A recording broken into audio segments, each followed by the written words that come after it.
London மாநகரம் பண்ணைகள் நிறைந்த பகுதி. அங்க ஒரு பண்ணையில ஒரு வீடு. அந்த வீட்டுல அப்பா, அம்மா, மகன், மருமகள், பேரன் 5 பேரும் வாழ்ந்து வந்தார்கள். இந்த பெரியவர் சும்மா இருக்க மாட்டார். ஒரு நாள் மழை காலம் வருகிறது. எனவே என்னுடைய அந்த வீட்டின் முகப்புலே ஓட்டை ஒன்று இருக்கிறது, அதை அடைக்க போறேன்ட்டு சுத்தியலை தூக்கிட்டு மேலே போறார். திடீரென்று எதிர்பாராமல் அப்படியே அங்க சரிஞ்சிட்டு வந்து கீழே வந்து பொத்துன்னு விழுந்தார். பேச்சு மூச்சு இல்லை. மகன் ஓடி வந்தார்.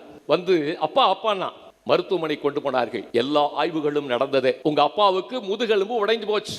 உடனே இந்த அறுவை சிகிச்சை செய்ய வேண்டும். இந்த அறுவை சிகிச்சை செய்யக்கூடிய டாக்டர் ஆஞ்சலா புரூக்ஸ். அவர்களுக்கு செலவு 10 லட்சம். தயார் பண்ணுங்கள் சொல்லிட்டு போயிட்டாங்க. துடிதுடித்து போனது குடும்பம். வரவுக்கும் செலவுக்கும் தடுமாறி கொண்டிருக்கிற நேரத்தில் இதை எப்படி சந்திக்க போகிறோம்? தடுமாறி நின்ற நிலையிலே அவர்களுக்கு ஒரே அபயம் கடவுள். கடவுளை நோக்கி ஜெபம் எழுப்பினார்கள். கடவுளே, நீ தான் எங்க அப்பாவை காப்பாற்றணும்னு தொடர்ந்து ஜெபம் செய்ய ஆரம்பிச்சார்கள். நாட்கள் உருண்டோடியது.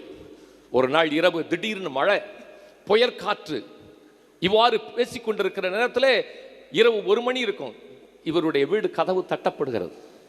திறந்து பார்த்தா ஒரு நடுத்தர வயது அம்மா நின்று கொண்டு, இந்த இரவு மட்டும் நான் இங்கே தங்கிவிட்டு போகிறேன். நான் நாளை காலை அமெரிக்காவில் ஒரு கான்ஃபரன்ஸுக்கு போகணும். எனவே வர்ற வழியில மழையும் புயற்காற்றும் அடித்ததனால என் கார் இங்கே வந்து தடம் புரண்டு விட்டது.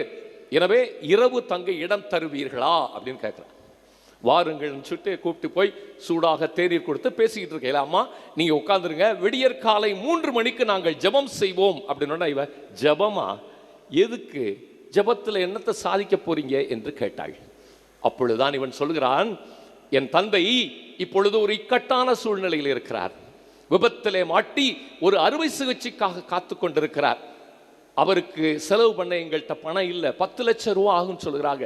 அதுவும் டாக்டர் ஆஞ்சலா புரூக்ஸ் என்ற மருத்துவர் மட்டும் செய்ய வேண்டும் என்று சொல்லுகையில் இந்த அம்மா ஓன்னு கத்துறா. ஏன்? நான் தான் ஆஞ்சலா புரூக்ஸ்கிறார்.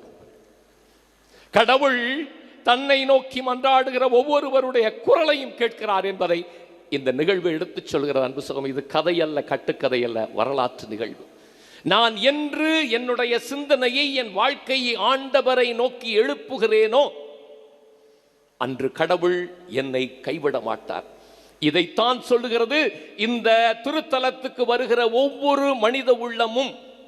வேளை நகருக்கு வந்து இந்த மண்ணை மிதிக்கின்ற பொழுது என்னுடைய வாழ்விலே அன்னை மரியாள் என் வாழ்வை மலரச் செய்வாள். அது எத்தகைய துன்பமாக இருந்தாலும், துயரமாக இருந்தாலும், நோயாக இருந்தாலும் அவள் என் கரம் பற்றி அவளுடைய மகனிடம் கொண்டு செல்வாள் என்பது நமது விசுவாசம், அன்பு சகோதரனே.